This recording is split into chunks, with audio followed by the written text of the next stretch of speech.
Good morning. It is chemo week. So this week I have chemo on Thursday. Today is Monday. Monday after Easter. Hope everybody had a great Easter. I've got to get everything packed for the horse show because Sunday and Monday are going to be down days. I've got to go pick up our rider. She's going to come stay for the week before the show so she can get some good riding time in. And then we head to a horse show on Tuesday, a week from tomorrow. We're going to Big D. I'm so excited. So it's a busy week. Back to feeling 100% normal. No anger issues. No, nothing, just feeling completely normal. So now we focus on what we have to do, task at hand, like we always do, right? And, I don't know, I think it's interesting. I posted something today on my Facebook that said, having a good attitude makes all the difference in the world, basically. And I always have at least one person comment with, but you have to embrace the suck.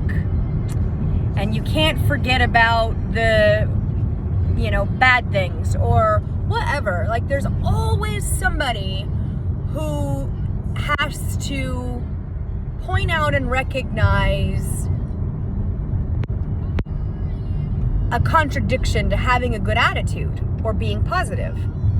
Now, being positive doesn't mean that there is not bad things that happen.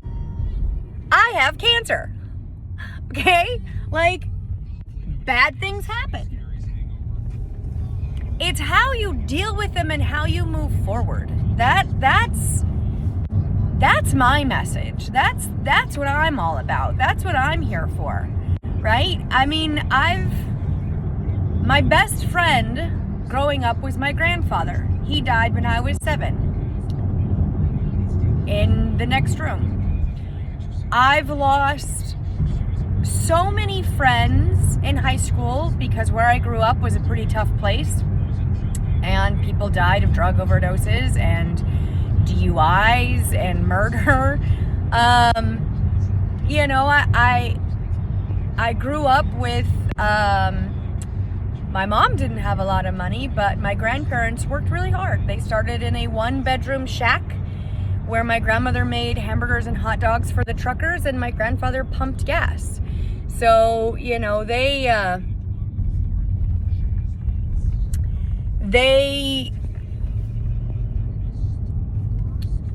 started from nothing and created something really amazing for themselves.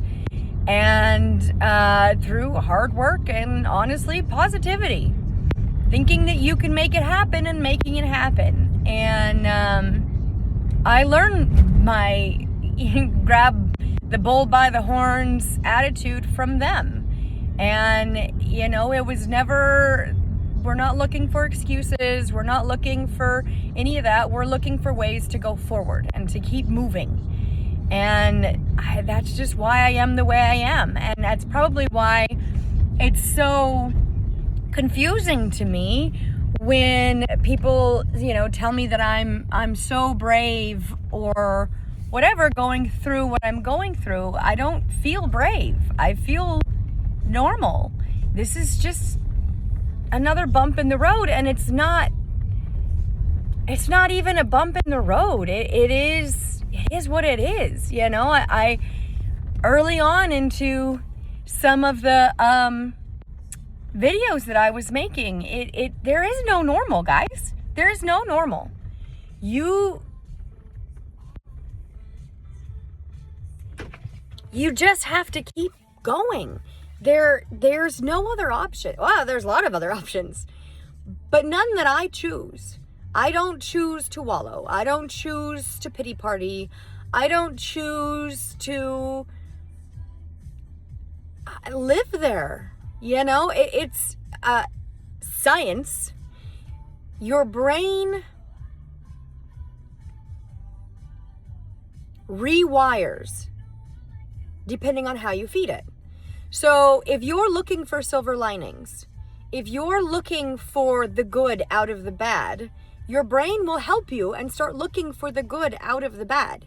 If you complain all the time, every day, and you're looking for the bad, your brain will rewire and it will find all the bad. Your brain is yours. You get to make your own decisions. Nobody makes them for you. They're yours and yours alone. So when you look at something and go, oh God, it's such a bad day. It's 56 degrees. It's cold. I had to pull my sweatshirt out and my head's bald and I have cancer. Oh, I'm tired. Or you can wake up and be like, oh my gosh, it's 56. This is fantastic. It was like 90 a week ago. It's nice and cool. The horses are going to feel good. I've got built-in air conditioning. Oh my God, let's go. Let's do some stuff. It's the difference between I have to and I get to. I get to. Yeah, I have cancer, but I feel fantastic. I get to go work horses. I get to go start laying things out and getting things packed because I get to go to a horse show. It's all an attitude, guys. And no, it doesn't mean bad things don't happen. Again, I have cancer. Bad things happen. How are you going to deal with it? How do you move forward? How do you move through it? And that is exactly it. You move through. You pick up and you keep trucking. You lay down what you got to do. I have the bad ADD, if you haven't noticed from my videos. And growing up, I love my family, but they didn't believe in ADD. They thought it was just some kind of made up thing so you could drug your kids and not have to deal with them. You know, and kids having a lot of energy. And we grew up on a farm. Energy was great. There was always places to channel the energy. We didn't live in an apartment where we couldn't go outside. We lived outside. We climbed trees. We rode horses. We built forts. We got ourselves on tin and got tetanus shots. We did all the things, right? So growing up with ADD was fine. School was a little bit tricky because I was really smart and I had ADD, and I would get my work done within the first few minutes of class and then be disruptive and get in trouble all the time. It was great. It was fun for me. My teachers and my mom. They didn't love it. But I made it through and I got really good grades because I was required to get really good grades, and I never took drugs. As an adult, I was at a doctor's and they had me take a test and they were like, oh yeah, you got real bad ADD. And I tried the drugs, Adderall and that kind of stuff, more for weight loss. But it did show me how apparently everybody else's brains work. Like, things just get in a line. My brain, it is squirrels at a rave with a couple of squawking chickens and all sorts of stuff. And all the little things are here, but they're all running around, and I can pick one up and put it over here and it runs away, and I pick this one up and I put it over here and it runs away. And that's just kind of how my brain works. But I make lists, and I learned, because I grew up with a mom who was like, nope, ADD is not a thing, figure it out. So I did. I figured it out, and I make lists, and I check off my lists. And now that we have smartphones, my lists are on my phone, and my phone will beep at me. Hey, in 1 hour, you need to be here. And it'll beep at me again. In half an hour, you need to be here. Okay, got it. So I've done what I need to do to make sure that I am effective, efficient, on time, typically fairly early, and I get everything done that I need done, even though the squirrels are having a rave in my brain.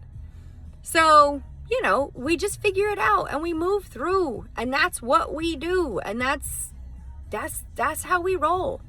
You know, you pick yourself up, you make yourself a list of what you need to get done, and you start checking them off. And on that journey, you start looking at the pretty things. Look at the gorgeous flowers. It's springtime. Look at the beautiful weather and the blue sky. It's beautiful. Look at all the things you get to do today. Look at the organization that you created. You did that, and you're checking those things off your list. Get it done.